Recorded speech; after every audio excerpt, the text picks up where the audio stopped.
Quiet nights have something unsettling about them, don't you think? That kind of calm that feels almost too perfect, as if something is lurking, waiting for the exact moment to break into your world. It was one of those nights. The digital clock on your bedside table read 11:23 p.m., and the entire world seemed frozen. The only sounds were the faint hum of your fan and the occasional creak of the wooden floors, as if the house itself was breathing in the dark. You were in your room, lying on your bed with your phone in hand, scrolling aimlessly through social media. Your eyelids were getting heavier, your thoughts floating in the limbo between wakefulness and sleep. Then, the silence was broken. A voice, clear and firm, called out from downstairs. "Come down here right now." It was your mom. There was no doubt about it. That familiar voice you'd heard your entire life. At first, you didn't think much of it, assuming she needed something, or maybe wanted to scold you for leaving dishes in the sink. With a resigned sigh, you got up from the bed, stretched your neck, and rubbed your eyes as you walked toward your bedroom door. The hallway was dark, except for a faint glow coming from your mom's room. You didn't think much of it. She often left her lamp on. You walked toward the stairs, and just as you were about to take the first step down, something else stopped you in your tracks. "Don't go down." I heard it too. It was your mother's voice, but this time, it was coming from her bedroom, right behind you. You froze. The air felt thick, almost suffocating, and a cold shiver ran down your spine, as if an invisible hand had touched you. You turned your head toward her bedroom door, slightly ajar, and felt something was terribly wrong. Your thoughts raced. How could your mom be upstairs and downstairs at the same time? Were you dreaming? You tried to make sense of it, but no explanation seemed to fit. The voice from downstairs called out again, more insistent this time, more demanding. "I told you to come down here now." The tone had shifted. It didn't sound like your mom anymore. There was something in that voice, something that made your skin crawl and planted a seed of terror in your chest. What was it? You didn't know, but you didn't dare take another step. "Come here," the voice from upstairs urged, soft but laced with urgency. "Don't go down. Stay with me." You were paralyzed by doubt.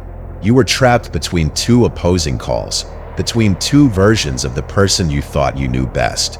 The silence that followed was deafening, and with each passing second, the weight of the darkness seemed to grow, wrapping around you like a cold, damp blanket. Then came the sounds.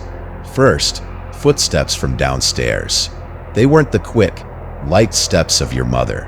They were slow, deliberate, and each one made the floor groan unnaturally, as if something heavy was moving down there. Then, a whisper, indistinct but persistent, like the murmur of someone both too close and too far away at the same time. You didn't know what to do.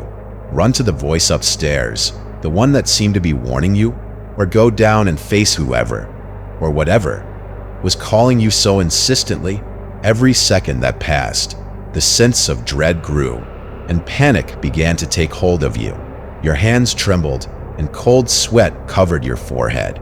You took a deep breath and decided to turn toward your mom's room. If she was really there, she had to know what was happening. You walked slowly, each step heavier than the last. The door was ajar, and the lamp's glow illuminated part of the bed. You could see a lump under the sheets, as if someone was lying there. But you didn't dare go in right away.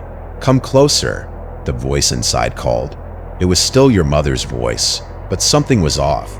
There was a coldness, the distance in her tone that you'd never heard before.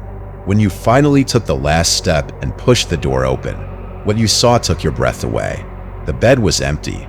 The sheets were rumpled, as if someone had been there moments ago. But the room was completely vacant. Still, the sensation of being watched was so intense that you felt someone was right behind you. You spun around quickly, but no one was there. The hallway was as dark as before, and silence returned, except for a faint whisper that seemed to come from everywhere and nowhere at once. "Run," your mother's voice said, but this time, it wasn't coming from upstairs or downstairs. It was inside your own head. Panic consumed you entirely. You bolted, running down the stairs as fast as you could. The cold floor beneath your bare feet was the only thing anchoring you to reality at that moment. But when you reached the ground floor, you regretted it instantly. The dining room was dark, except for a faint glow coming from the kitchen. The door was slightly open, and you could hear a soft sound, like someone scratching the wood with long, sharp nails. You moved toward it with trembling steps, unable to resist the urge to look. When you pushed the kitchen door open, you saw a figure crouched on the floor, its back to you. Its hair was exactly like your mother's, but something about its posture was wrong. The arms were too long, and its fingers, twisted like claws, were digging into the floor.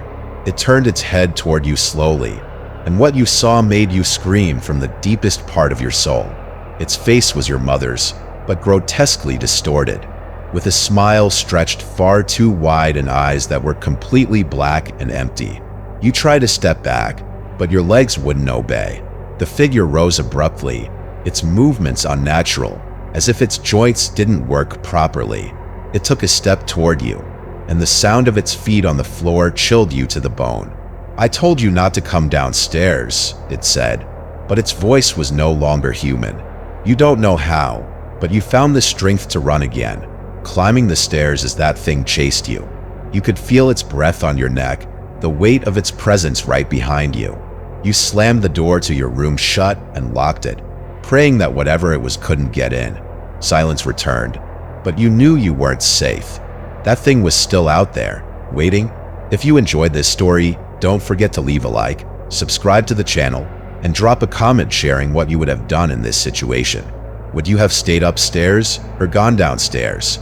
I'll be reading your responses, and I'll see you in the next story, if we make it through the night.